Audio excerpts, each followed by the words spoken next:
I can't believe it's been almost 10 years since The Raid came out. I still remember the night I saw it without knowing what to expect. Prior to that, I remember seeing the poster and wanting to see it because Mike Shinoda made the music for the movie. As a big Linkin Park fan, I was sold on that alone, and I didn't even research the movie. Like most people, this was my first exposure to Iko Uwais. I saw it sooner than I planned because some friends invited me, and I was blown away by the unique movie experience. I will try my best to say what hasn't been said before. I was on the edge of my seat more than I was with any horror movie I've seen. When I walked out of theaters, I felt like I took a beating myself.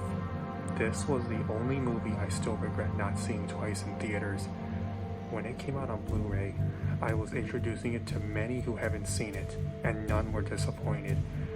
Within a few years, I noticed more and more people started knowing about it, and it felt like I started a revolution. The cult fan base really made it mainstream in less than a decade. The Raid is my favorite movie of 2012. When I heard there was a sequel the same night, I could only imagine how good it'd be. The Raid was a life-changing experience. Iko Uwais and Gareth Evans from then on were always under my radar. But while waiting for The Raid 2, I saw Iko was in movies like Merantau and Man of Tai Chi. Thankfully, I heard Iko only had one fight scene where he was wasted in Man of Tai Chi, and I greatly lowered my expectations. The movie was decent, but had very good fight scenes overall. When I got around to watching Merantau, I enjoyed it. It's no Raid, but it made me appreciate the Raid movies more. Whenever news about The Raid 2 came out, the anticipation wouldn't stop. It was my most anticipated movie at the time. I remember it was supposed to come out in March, but that was for the limited release. I was very disappointed no theaters near me played it, so I had to wait 2 more weeks. When it finally released, I ended up seeing it 3 times in theaters. I would have seen it more if it didn't leave local theaters so soon. It was an experience just like the first one. I really became a fan of movies in general the year before, and had to search for and see everything that interested me, and when I watched action movies, many didn't compare to The Raid 2. I don't understand people who like the first one and not the second one. I don't agree with some of the negative criticisms, such as, oh, it's too complex, and other things, but that's a whole other topic, and I don't want to put a whole review in this video. Not only was it my favorite film of the year, it was my favorite movie for 4 years. I remember when the deleted scenes came out. It really fleshed out the beginning and made the movie much better. You can find those on YouTube. For the rest of the year, there wasn't any news about the cast, but they did announce Yayan Ruyan would appear in Yakuza Apocalypse, which had me excited because Iko, Yayan, and Shechep were all under my radar, and till this day, I keep up with all of them.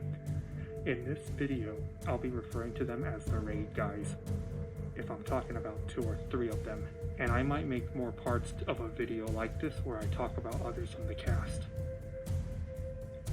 I also remember 2 of the Raid guys were announced for the movie Beyond Skyline as their American debut. I never saw Skyline at the time, but I heard nothing but mostly negative things about the movie.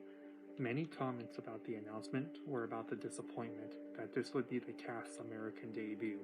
If I remember right, the movie was supposed to come out in 2015 and then 2016, but release was official the end of 2017. I used to check the internet often for any news about it because I was so curious about how aliens and martial arts would work out. I'll talk about my life with Beyond Skyline after I talk about Headshot later in this video. I think it was early 2015 when the Raid guys were announced in Star Wars The Force Awakens, and that made it my second most anticipated movie of that year. Me and other fans of the Raid were in complete disbelief and were instantly hyped. I wondered if this was real life at the time. I'm only a casual Star Wars fan at best, but if the movie delivered, that could have changed. When the movie came out, I saw a YouTuber review the movie, and he was greatly disappointed because he, like me, watched mainly for the Raid guys.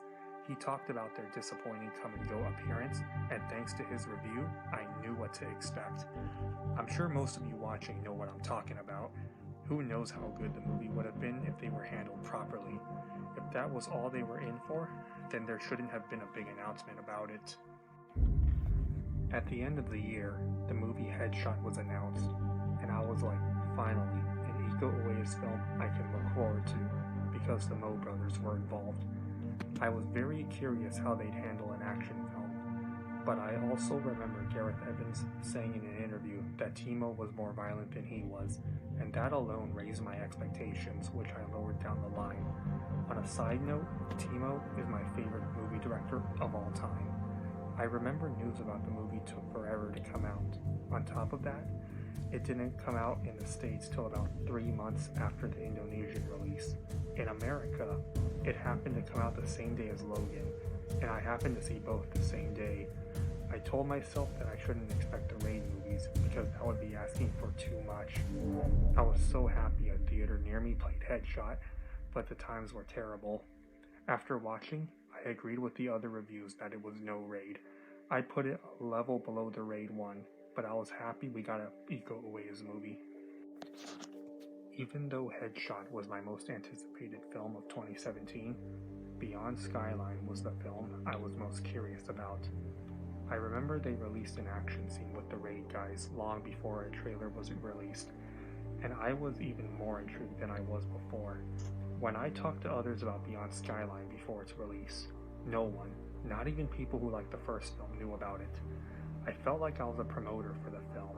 I told people it was aliens and martial arts, and it sounds dumb on paper, but when the movie came out, it was very entertaining. I remember only one theater not too far away from me played it, and I had to see it in theaters. Everyone was seeing Star Wars, but I saw Beyond Skyline twice that weekend. When I got out, I had a great experience because it was great dumb fun. It was just what I needed considering the things going on in my personal life I was going through at the time. You know a Frank Grillo movie is good when you walk out of theaters feeling like him. Sometime during that year, Mile 22 was announced, and I was excited because I knew the director had lots of good films. His films with political themes were some of his best, and that had me optimistic about the film. I was hoping this film would do wonders for Iko's career. I remember expecting the film to be good enough to make me want to see it more than once with different friends each time in theaters. Sadly, the reviews were negative. Since I have to see everything with the Raid guys, I decided to watch anyways with very little expectations. I won't make this into a whole movie review, but I'm glad I saw multiple reviews because, minor spoiler alert I guess, the fight scenes were very choppy as hell. Thanks to the reviews, I was given a heads up. I had to watch every cut in the fight scene so closely to follow what was happening. Long story short, I felt so sorry for a lot of the cast. I do want sequels and a TV series, which was announced before, but I think different people should be working on it. If you kept up with Gareth Evans on social media, it was common to see people demanding the Raid 3 in the comments. In his interviews, he talked about his ideas for the movie, but it didn't seem to be fleshed out. Down the line, the director confirmed he would not be working on it because he wanted to focus on other projects. Personally, I wasn't too disappointed because I'd rather wait for it to come out at the right time and be as good as the first two movies instead of making it just to make it. We did, however, get a mini comic series of the Raid, which takes place during the Raid 2's prison scenes. I enjoyed it for what it was, and I'm surprised it did not get a lot of recognition. Back in 2014, when I became a fan of the Mo brothers, the movie The Night Comes For Us, which I'll refer to as The Night for the rest of the video, was announced. Timo, being my favorite director, had me hyped for that. At the time, Iko wasn't attached, but it was my most anticipated movie of 2015 until production fell apart. Years later, it was officially coming out in 2018 with Iko attached. As hyped as I was disappointed in the fact that it was a Netflix exclusive. I remember a week before, Garrett's movie Apostle came out on Netflix and was released in some theaters. I wondered why The Night couldn't at least get a limited release. Prior to the Netflix release, I did read raving reviews, and my expectations were about as high as it was with The Raid 2. Some said The Night was one of the best action movies in history. When I finally saw it, I loved just about every fight scene, and I disagree with people who said it tried to copy The Raid, considering they had different styles. The Raid is a more serious, realistic movie, and The Night is more like a cartoon come to life. No spoilers, but right before the third act, I was about to become disappointed. I remember thinking a lot of time has gone by, I like this movie, but if it ends real soon, I think I'm going to be disappointed, and the movie was nothing but hype. But when the final action scenes came, I was not disappointed, and when the movie was over, I had a lot of thoughts to sink in, and it was officially my all-time favorite film. The Raid 2 for me was dethroned. Even if the sequels are a Netflix exclusive, I hope they get some theatrical release. Back in 2017, I remember the whole cast of Triple Threat was announced, and many were excited for the Expendables or Avengers of fighting movies. It sounded too good to be true. Like beyond Skyline, there were many delays. It was supposed to come out a year after announcement, but ended up coming out in early 2019 with only a one-day wide release on a Tuesday. It was my most anticipated film of that year. A movie like that could have easily been a failure, but thankfully, the director knew how to film the fight scene, and I still consider this Iko Uwais' and Tony Jaa's best English-speaking roles.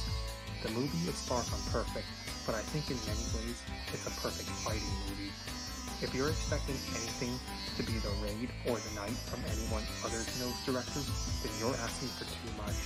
Most negative comments about this film kept comparing it to those, and that felt pretty unfair. Enjoy it for what it is. I'll mention Stuber as quickly as I can, because like a lot of Iko's films where he's not the star, his presence was relatively short. When it was announced, I had some optimism because the director had a decent rep, but I didn't remember him having anything action related. My expectations from what I saw were probably moderate. As expected, for most of Iko's English roles, he was underused, but not as badly as Star Wars or Man of Tai-Chi. Since he was the main villain, the movie could have done so much more. Even though I was okay with the movie, Stuber is hard to recommend because if it's not your humor, I guarantee you'll dislike it. You decide by watching the trailer. Strangely, when Wu Assassins was announced, I didn't get the jolt of excitement I would with the Raid guys in a big role. I saw it was a Netflix show and thought it could be good, could be bad. I unusually made little effort in keeping up with the show. When it came out, I felt spoiled, having several episodes of Iko Uwais throwing down with pretty good action. The show is hard to recommend because if you watch mainly for the action like I did, then it's pretty good. But if you expect everything to be good, you might be disappointed. To me, it felt like Jackie Chan Adventures done in live action, but those who've seen Avatar, which I have not seen, compared it to that. Like Mile 22 and Stuber, I'll try to be brief about Snake Eyes. I know nothing about G.I. Joe, but Iko Uwais and later Andrew Koji in the movie made me want to check it out. It was a first-time director, so I really didn't know what to expect. It wasn't even a top anticipated film of the year that time. Like Mile 22, I saw the review, and I knew what type of action to expect. I didn't hate the movie like many others, but wasn't sure how to feel about Iko's role, since I don't know how big of a role the character he plays is supposed to have. If you're a G.I. Joe fan, maybe you can tell me. At the making of this video, Fistful of Vengeance is Iko's latest project, and let's just say my expectations for that were roughly the same as Wu Assassins. I watched it a few days after release. I enjoyed it, but still think it could have been better. The show has much better moments than the movie, and that's all I'll say about that. The next project with Iko Uwais is Expendables 4. When he was announced as the main villain, it felt like Triple Threat Round 2 because of him and Tony Jaa alone. I can only hope the movie delivers, because I heard it would be rated hard R. Could be a surprise, could be a disappointment, but we'll see maybe this year. Hopefully, the movie's Chinatown Express, which would be Iko's Chinese debut, will come around. I also hope he's back for the 4th Skyline movie, which Frank Grillo will be back for. It's hard to believe I kept up with the Raid guys for almost 10 years, and it only feels like 5 to 6 years at most. Maybe I'll get around to making a video about my life with the Mo brothers, as well as the other cast. Gotta give a big thanks to the people who made the movies I love, and that have also changed my life. If you are watching, your work is more impactful than you might realize. If you have stories like mine to share, feel free to share in the comments below. See y'all.